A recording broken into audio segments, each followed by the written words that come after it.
wonder what's making that smell.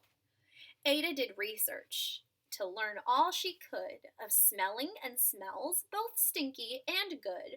One hypothesis Ada thought could be true. The terrible stink came from Dad's cabbage stew. She tested and tested, but soon Ada knew it was time to come up with hypothesis 2. It's not his stew.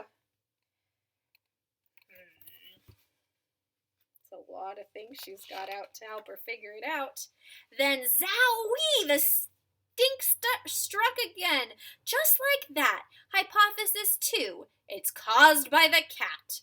The cat couldn't make such a stink on its own. It needed perfume and some fancy cologne.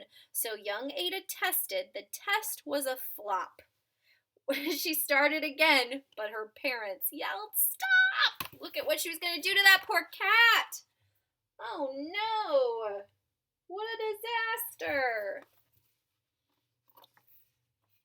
Ada Marie, to the thinking chair now by the time we count 3. Enough, said her mother. That's it, said her dad. Her parents were frustrated, frazzled, and mad. Why? Ada questioned. Her mother said no. What? Ada queried. Her father said go. You've ruined our supper. You've made the cat stink. Enough with your questions. Now sit there and think. She looked at her parents. Her heart turned to goo. Poor Ada Twist didn't know what to do. Uh-oh.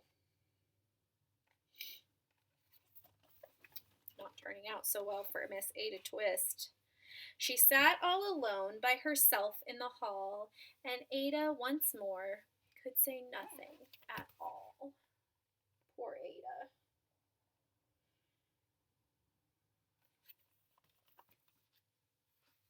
It's not the end, though. And so Ada sat, and she sat, and she sat, and she thought about science and stew and the cat and how her experiments made such a mess. Does it have to be so? Is that part of success? Are messes a problem? And while she was thinking, what was the source of that terrible stinking? Ada Marie did what scientists do. She asked a small question, and then she asked 2.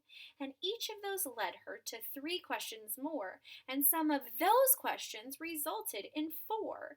As Ada got thinking, she really dug in. She scribbled her questions and tapped on her chin. She started at why, and then what, how, and when. At the end of the hall, she reached why once again. Now, do you think Ada is going to end up in more trouble after this? Someone needs to get Ada a notebook for her ideas. Her parents calmed down and they came back to talk.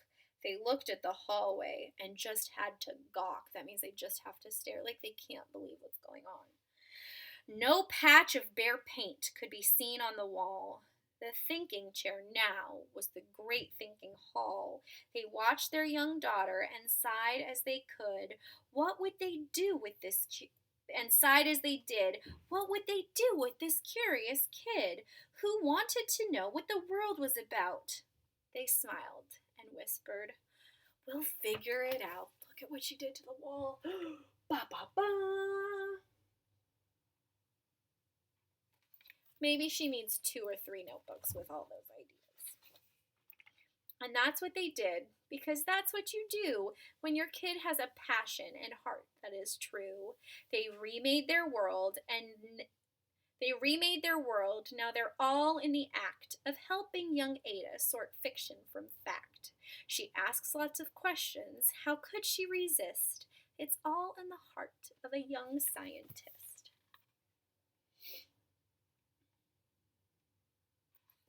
So sweet. And as for that smell, what can Ada Twist do but learn all she can with her friends in grade 2? Will they discover the stink that curls toes? Well, that is a question. And someday, who knows? We're never going to find out what that smell came from. But that she figured out what to do with all of her ideas. That is the end of Ada Twist, Scientist. Tomorrow we're going to be reading a special story for Earth Day, because tomorrow is the day that we celebrate our Earth and nature and do everything. We think of all the ideas we can to figure out a way to take care of the Earth so that it stays beautiful for years and years and years. I will see you tomorrow. Like always, I love you and I miss you, miss you, miss you, miss you so, so much. I'll see you tomorrow, friends.